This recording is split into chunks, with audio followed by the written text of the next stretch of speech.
Welcome to the Coach's Corner podcast, where we interview and you'll hear directly from successful coaches, learning about their journey as well as how they help their clients through their transformational process. Now, if you are a coach or an individual, this podcast will be valuable, providing you with new methodologies, new insights to empower yourself as well as to empower other people. Or perhaps you're a coach or an individual in search of motivation or inspiration. If that's the case, this podcast is perfect for you and you are in the right place. Now remember to subscribe to our channel. If this has helped you, I would love for you to leave a positive review, a positive comment, letting us know that you enjoyed this podcast. Now without further ado, let's dive straight into the show. Welcome to today's episode, everybody. I'm so glad that you guys are on and listening to this podcast. It is actually episode 5, and I'm so excited to have Jill Kaufman right in front of me, interviewing her right now. Jill, welcome to the show. Thank you so much. I'm glad to be here. It's great to have you, Jill.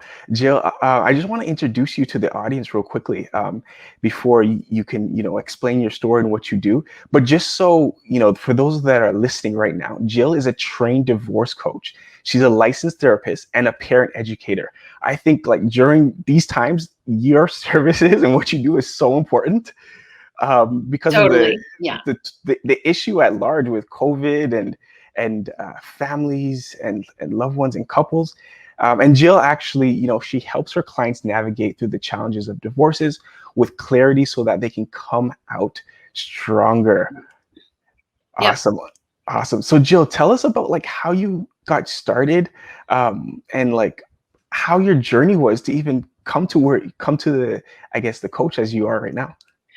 Yeah. Thank you so much, Dwayne. I started out as a therapist, and I was also teaching parenting classes. And then I went through my own divorce, and that totally changed my world. It's very devastating and overwhelming. And I did not have anyone help me through that. And I had 3 children. They were 18, 16, and 12. And they, all I wanted to do was, protect them. And when you're going through divorce, you really can't protect them from everything. So it was really stressful for me. I didn't eat, I didn't sleep. I just tried to survive. And so I decided to just change my focus of my work to make it my mission to help others not have it as tough as I had it and give them support through the process. And, I did that as a therapist. And then I wrote a book called I'm Getting Divorced Now What? And it's kind of a workbook to help people through the transition, because the work that I was doing the same thing with each person. So I felt like if I could get it out in a book, at least people could get that from me. And then I started doing divorce coaching, and I developed this group coaching program based on my book. There's 6 chapters of my book, and there's 6 weeks in the group coaching program. And the real powerful thing about the group coaching, which is something which I had, is the connection with other people going through divorce, because you feel so isolated. And that's how I felt. I felt isolated. I felt like I had a big D on my forehead, like I am going through divorce, were judging me, and talking to other people who are going through it was just the best thing that I could do. Wow. No, that's awesome. And it's so great to see, individuals like yourself that are actually helping people get through transformations like this. As you said, you felt like you felt like you were alone and you're the only one in the situation, and you're able to actually relate and connect with your ideal audience. In this case, men and women that are going through divorces that feel alone. Yeah. Right. It's so isolating, because most people, when you're married, are other married couples. And so, I didn't really know anybody close to me who was going through divorce. And that is so isolating. Wow. So I guess in terms of your program and what you do and how you help individuals, what is that thing that you want to help them accomplish from the external perspective? And then we'll go into the internal. Sure. So The first thing I want to help people is like where to start, because either you or your spouse decide that you're getting divorced and you have no idea what to do. I Hmm. mean, you're dealing with legal things, you're dealing with financial things, you're dealing with parenting things that, you're not an expert in. And Yeah, so I want to help people just have an idea of how to start. Where's the first step and the second step? And how do I make decisions? I mean, you're making hundreds of decisions about your and your children's lives. And, if you've never been through it before, you just have no idea how to do that. So I want to start them on that process of having a plan a of how to transition. go forward. Yeah. Yes, that, and I'm sure like when you put together a plan and that plan that you have within your program, I'm sure what that does is it gives people confidence. It, Yes. it Yeah. gives people confidence because when you're alone, you have no, like, you don't know who to lean on, you don't know where to go. You have so much internal conflict, psychological, emotional. Yeah, I mean, I think one of the biggest things in divorce is it affects your self-esteem. You feel like you failed in your marriage. You feel like it's this public thing that everybody knows about, and you really don't feel good about yourself, most people. And Mhm. so part of what my book and my program do is work on that aspect of people's self-esteem and build your confidence back and recognize that going through divorce doesn't mean you failed. It means that you have taken a path and you are showing that you're strong to be able to take that path. Because there's so many people who are in marriages who are too scared to go through that. They're not happy and they stay in marriages like that. And I'm not putting those people down. That's a choice that they make. But to Mhm. make the choice to divorce or to have that made for you and you deal with that, that takes strength. And it Yes. really, that's what we focus on is building people's strength so they feel good about themselves. Wow, that's wonderful. That's wonderful.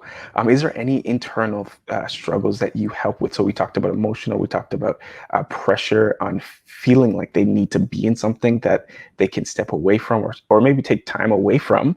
Um, is there any internal struggles that people that are going through divorce that you help, that you see often? Yeah. Oh, yeah. First of all, there's grief. And Mhm. there's so much grief, no matter if you've decided to get divorced or your spouse, Mhm. because you're losing the intact family unit. And that is what you vision your life is going to be like. You get Yes. married, you have children, you think you're going to be living in this intact family, and the loss of that is so difficult. And there's a process to heal through that, and you really have to work through your emotions. And a lot of people don't do that, and they get stuck in their emotions. And so my book and program show you how to actually process all these emotions and get through them and come out the other side, recognizing there is hope, there is another life outside after your divorce. And you get Okay. to make those decisions, you get to craft that life. Absolutely. Absolutely. Very well said. I'm so glad you said that. Now, for those that are listening, I know a lot of individuals that are coaches, they start off with being stuck in the situation. There's a roadblock, and then there's an epiphany, and there's a moment of enlightenment, I would like to say, where they're like, I don't need to be here. I'm able to transition and help myself, get through this difficulty. And as a result, they become coaches, right? I want to ask you, what was your epiphany moment, not as a coach, but more so coming out of that situation and being empowered to say, this is the right decision, or maybe you weren't empowered at the time, right? I'd love to Yeah. know your experience. Yeah. I mean, it depends which stage you're talking about. I wasn't empowered until I was, right? Yeah. But when I figured it out and I figured out how to get through it, um, I knew I was doing the right thing. Even though that wasn't perceived maybe by other people as the right thing. But that epiphany about turning to coaching was, for me, I came a different path. I was a therapist. I could only work with people in New Jersey because I was licensed in New Jersey. And Hmm. I was like, there are lots of people all over the country all over the world who could benefit from this. Yeah. And I was like, why should I just, focus on one state? How can I really help the most people I can possibly help? And so Mhm. that was kind of my frustration with being a therapist. And I was like, oh, I can be a coach. And so Yeah. that was really, I don't know how I came across it, but I did, I always do research on things. And then I was like, that just made so much sense to me to be able to help people wherever they are, even though I don't know the laws in all the different states. I know New Jersey better, and I'm not a lawyer at all, Mhm. but it doesn't matter. There's still the emotional piece of it. There's still the parenting piece of it. And there's still the process you have to go through no matter where you are. So, it's amazing. I feel like coaches who draw on their own experiences are so much more impactful, and it just made sense for me. Very well said. Very well said. And I know, like, in the, I guess, realm and, I guess, industry of therapists, they're really confined by the laws and the rules and the regulations The as a therapist. licensing requirements, yeah. Yes, yes, yes. And that can be a challenge for many therapists as well. And it's really interesting how you were able to, like, transition from there Yeah. as a Yeah, therapist. coaching is very different than therapy. So I don't do the same things, but in divorce, you really need coaching. I mean, you need Yes. therapy too, but coaching is really important. Absolutely, absolutely. So how does it, in terms of the coaching and the therapy side of things, when do you put on that therapist hat? And when do you put on that coach hat? So I'm not allowed to be a therapist when I'm coaching. So Okay. I have to make that clear. That's very different work. I'm glad that you And said that. Yep. but I have that experience so that I can put that into some of my coaching, that information, so coaching is much more present and future focused, not past. Therapy, you look into the past. And if someone really needs counseling who I'm coaching, I will refer them to someone, because I can't be their therapist and their coach. Hmm. Hmm. Okay. Okay. That makes sense. That makes Yeah. sense. So I guess, like, as a coach, what are those things that are that barrier and that wall that you see on a consistent basis that really prevent people from, like, moving forward? Because they'll come in your program, they'll see the light, so to speak, and see that there's opportunity for their life to be better in the current situation that's really tough. Um, in their relationship, and even from the family dynamics. I guess my question is, like, what is that barrier in that wall that seems to be there on a constant basis with your clients? So, I mean, I was just talking with a client yesterday. They get stuck in that idea of that intact family and that future with that Mm, intact family. And they don't want to give that up, because nobody really wants to give that up. And they just, they don't allow themselves to move forward because they don't recognize that the choice is kind of already there. It's mhm, or yeah. and that's exactly what I said to my client yesterday is, you don't want he didn't want to blow up what was a good thing. And I said to him, it really is already blown up. And that's where they have to recognize that it's not them. There's a great quote. It's not change that makes life difficult. It's the resistance to change, right? Yes, yes, yes. That's So true. so when you resist that change, that's going to give you that problem of where you're stuck. And when people recognize that, it takes time and it takes processing for people to recognize that. But when people recognize that, they have such a more positive way to go forward, in their lives. So it's powerful. No, that's awesome. That's awesome. So I guess, like, how does that thought of allowing them to really not resist change, but to kind of transition, and change is a process. Yeah. Change is a process, and transformation is a process, and that's what you do. What is that thing or plan, or what is the mechanism that you have in place to help people get through that transition? Because that's very difficult for most people, Yeah. Oh right? yeah. That's the reality of it. Like they'll be excited. They're like, I know you're going to help me, Jill, and I'm looking forward to working with you. But once they're in the program, there might be some things that might be hindrances to their progression. Oh yeah, absolutely. And I think the kind of diagnosis of that in the beginning is what's so important. Like, what is it? It's different for every person. What is it what are your goals? What do you want at the end? What is your vision for the future? And, some people don't even have that ability to see a future, you know? Yes. And so that talking about a future and talking about how things could be is the step that gets them, oh, okay, I can have a future where I'm not devastated and stuck and miserable. I can Mhm. do X, Y, and Z. So we talk about all the different possibilities of the future, and then you know how do you get there? The first step for people is processing emotions. So I have them, do answer specific questions and think through specific issues that will get them to the point where they can, let things out. I mean, there's so much inside that you have to let out before you can move forward. So Yes. that's really the beginning, is getting that stuff out. And then in the group program, when I work with people in a group, hearing what other people say and hearing what other people are going through and helping other people, they help each other, is so powerful too. It allows you to get a perspective that you don't have when you're in your own head. Yes, Um, absolutely. so, so that's part of the power of the program, Yeah. and being with other people. I mean, some people have a great group like support network, but most people don't, Yeah. and we need that. I totally understand. I totally understand, and it's amazing when you have that connection within a community.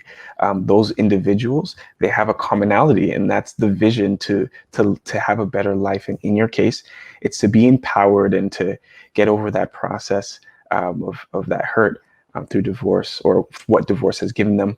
Just out of curiosity, and for those that are listening, I'm sure they would love to get some more insights on this based off of your experience and your expertise. One thing that you had mentioned is being able to get it out, right? Be able Yeah. to get out. I'm sure it's the frustration. I'm sure it's the expectation of wanting something that they can no longer have because the situation that they're in. From your experience, what have you seen as coping mechanisms for individuals to want to get this thing out? And Yeah. I say thing because it could be anything. Yeah. I mean, so coping in the day to day, I highly recommend exercise, meditation, ways to get yourself through one day at a time. So you think about and you break things down into smaller, chunks. So how am I going to get through today? I I mean, I would not have gotten through my divorce if I didn't exercise like almost every day because Wow. Yeah. that just clears your mind. It enables you to physically get things out, meditation, yoga, all those things, whatever it is that people whatever works for anybody, but that's the start. You have to do something active or do something that clears your head a little bit. And then, it's either talking or writing about your feelings and your emotions and whatever is present for you in that day, but not have it take up the whole day. Because too many times people will just focus on and they can't Yes. get it out of their head, and Yes. they're just focused on the divorce and what's going to happen next. And oh my God. And I tell people just limit it to a certain point, a certain time frame, like 30 minutes from, a certain like 12 to 12:30 every day. You're going Mhm. to take that time, write it, think it, talk it, whatever it is, to get it out. And then you're going to put it in a box and you're going to function. You're going to take care of your kids, you're going to work, you're going to do whatever it is you can, because you cannot be in that space the Yes. whole day. Exactly. I'm glad you said that. So, I'm, I mean, that's part of, what we talk about, how to go about doing that, what specific, things that you need to focus on. Is it the grief? Is it the anger? Is it the sadness? Is it the, whatever emotions, frustration? Is it the fear? So many people have fear of what the future is going to be like. And, once we talk through that fear and we look at numbers, like their afraid of their finances, or they're afraid of where they're going to live, or whatever it is they're fearful of. And we talk through those actual, possibilities. Absolutely. They're not as fearful, So when it's sitting in your head and it becomes so big, when you get it out and you work through it, it's much more manageable.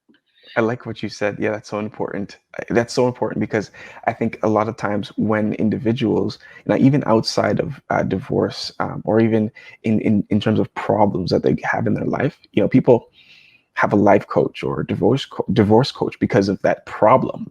And I like how you said being able to journal and write things down just for a specific time frame and to reflect, because usually if somebody decides to do that the whole day, that's when anxiety creeps in. Yeah. Depression, and Yes. then it affects their health. Yeah. Then it affects their relationships, with Yeah. themselves and other people around them. So that's great that you said that. One thing that's important is like that transformation and that achievement.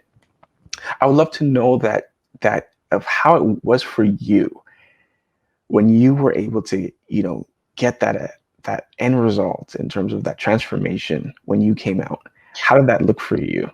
When I say come out, I mean like out of that situation. I don't mean like out of the fog.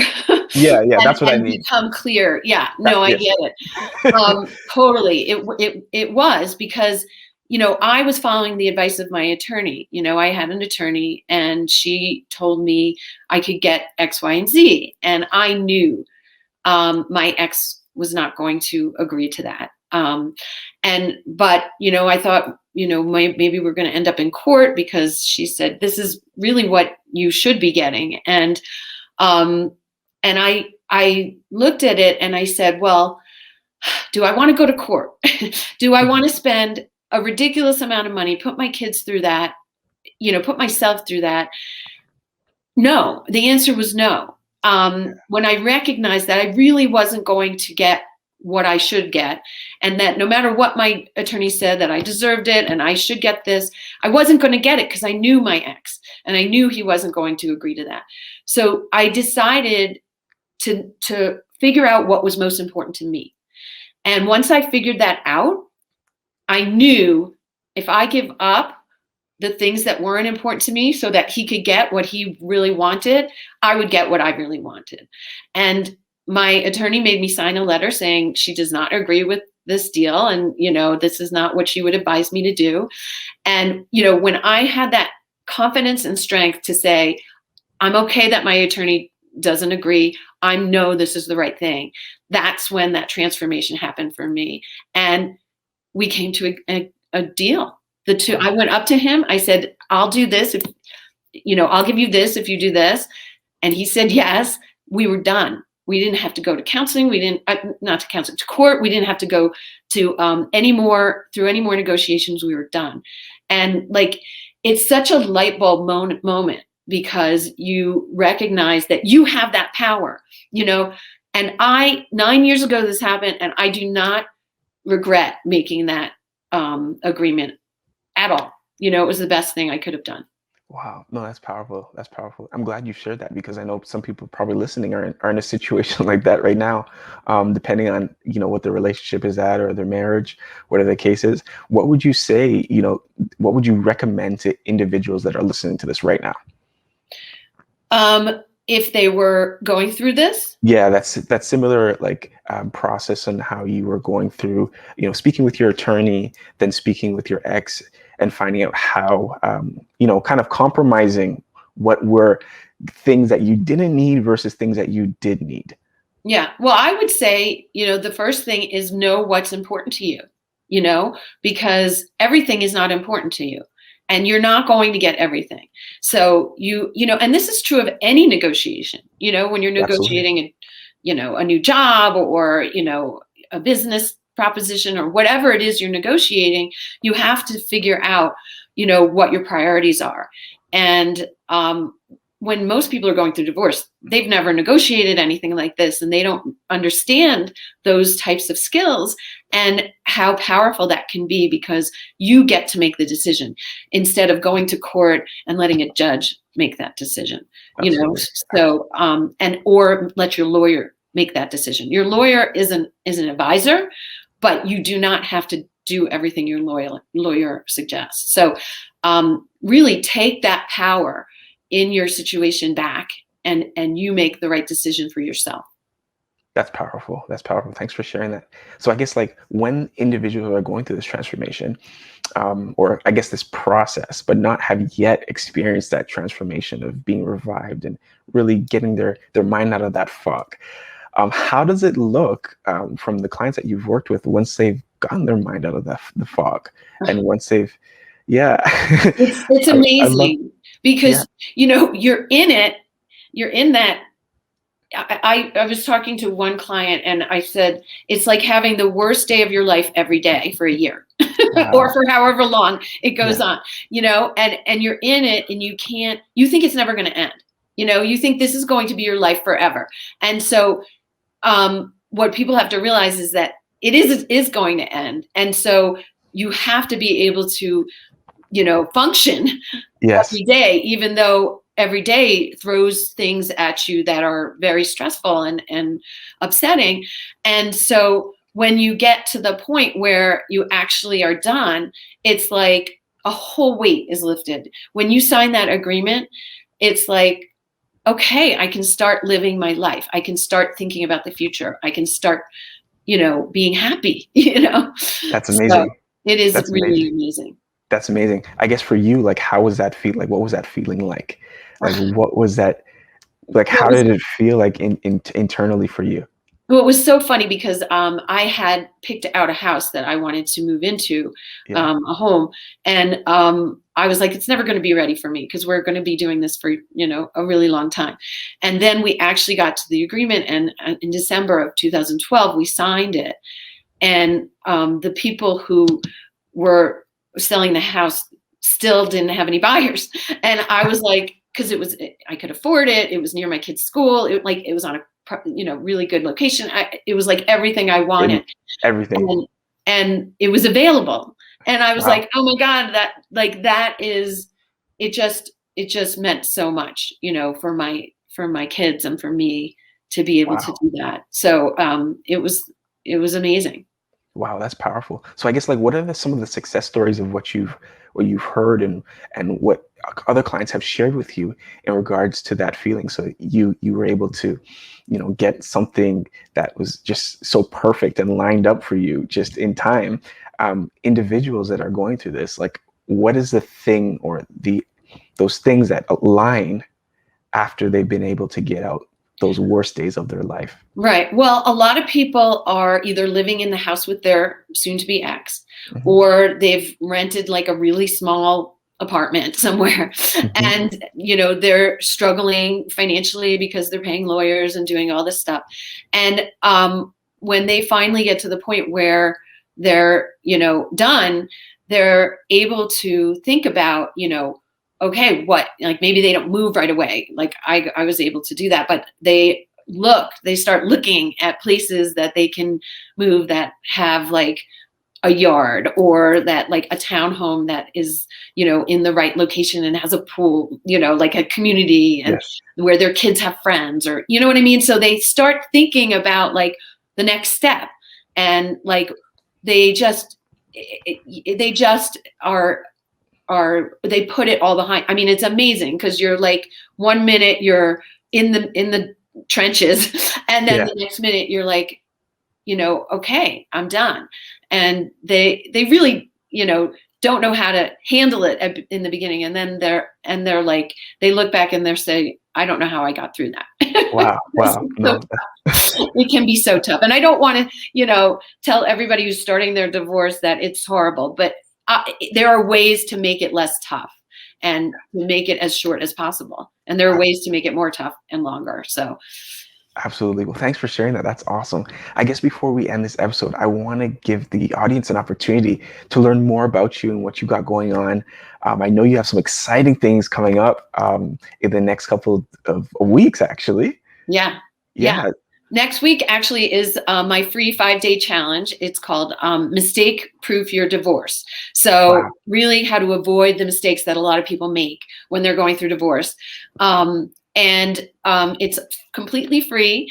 and it's available. Are you going to be able to give links?